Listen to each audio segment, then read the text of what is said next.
Hello, my name is Evan Jameson, and welcome back to episode 3 of my mini-series about the Cambodian genocide. So far, we have covered a complete overview of the horrors of the genocide, and we have focused on the very beginning when the Khmer Rouge took over the capital city of Phnom Penh. In this episode, we will be focusing on the man behind this genocide of mass destruction. Pol Pot was the mastermind behind the Cambodian genocide. Pol Pot was originally born Saloth Sar as one of 9 children on May 19, 1925, in Kampong Tom, a province of Cambodia. Pol Pot's father was a land-owning farmer, and his family was relatively wealthy. At around age 6, he was sent to live with his older brother in the capital city of Phnom Penh, the city he will eventually take over. Due to Cambodia being part of the French Indochina at this time, Pol Pot was taught French curriculum throughout school. Unfortunately, he was not the best student, which meant he failed the exams needed to enroll in high school. He then studied carpentry for a year before he went to Paris in 1949. He had received a scholarship to study radio electronics in Paris, and that is where he started his beliefs in communism. He became involved in the French Communist Party and connected with groups of Cambodian nationalists who would later join him in the Khmer Rouge. During his time in Paris, he became very preoccupied with his Communist Party and ideas, leading to him failing tests and his scholarship eventually being dropped. He returned home to Cambodia in 1953 and became a teacher starting in 1956. While he was teaching, he became one of the leaders of the communist group, the Khmer Rouge. He also married his first wife, Kieu Poneri, who he was married to until 1979 when he was overthrown. In 1963, he left teaching because his ideas of communism were growing and police were suspecting him of being part of the Khmer Rouge. At this time, he invested everything into his Communist Party and adopted his new name of Pol Pot. After the current leader was murdered in 1963, Pol Pot became the leader of the newly formed Communist Party of Kampuchea, otherwise known as the Khmer Rouge. As a high-ranking member in the Khmer Rouge, he helped grow the movement so it could take over the capital. The Khmer Rouge set up bases and weapons in the farming land of Cambodia and fought the newly created Khmer Republic, led by Lon Nol, in the Cambodian Civil War starting in 1970. The Khmer Rouge was able to advance towards the capital of Phnom Penh until its overthrow in 1975. At that point, Pol Pot became the Prime Minister of Cambodia until his overthrow by the Vietnamese in 1979.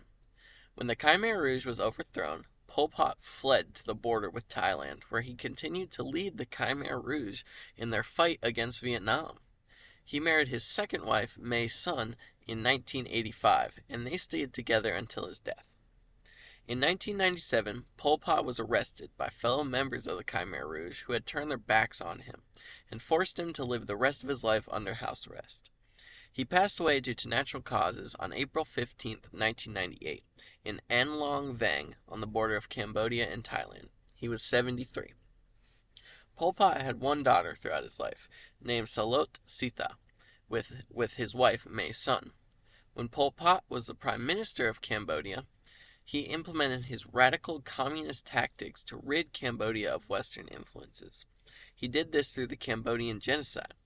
Pol Pot wanted to make Cambodia a pure state where everyone served the state, and this meant eliminating highly intelligent individuals and forcing every citizen into agricultural work. His communist ideas led to the death of over 2 million Cambodians during his time in power. He is the sole cause of the Cambodian genocide and murdered 2 million innocent souls. Citizens were worked to death in Cambodia's farmland and labor camps, and killed in mass grave sites across the country. His incredibly aggressive tactics influenced Cambodia's government for decades after his fall in 1979. Pol Pot and the Khmer Rouge continued to fight for communist ideas on the Thailand border, and his radical laws continued to influence Cambodian government, as Cambodia did not receive the right to vote until 1993.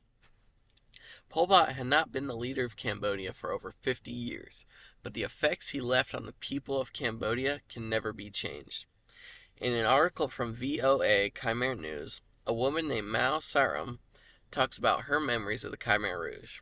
Quote, "He left us nothing but pain and family separation. There was nothing to eat.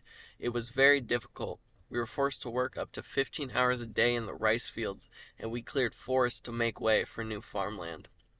Mao Sarum had her first husband killed in one of Pol Pot's prisons, while her and her children were sent to farm for the Khmer Rouge. Despite her moving on with her life, having a new husband and more children, the chilling actions of Pol Pot have left a terror that can never be removed from her mind.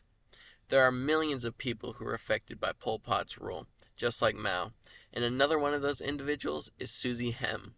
Susie's story can be heard in the book titled Children of Cambodia's Killing Fields by Dith Pran. Just like the individual I talked about last episode, Susie is one of the many survivors who recalls the time when Pol Pot ruled Cambodia. Susie recalls, "There was a man who was friends with a woman, and they had a friendly chat under a tree. Pol Pot saw them and accused them of having an affair. Pol Pot took them to be questioned. The man and woman said that they were only friends, but Pol Pot did not believe them. Pol Pot tied them up on a cross and then told everyone to watch the couple being questioned and hit.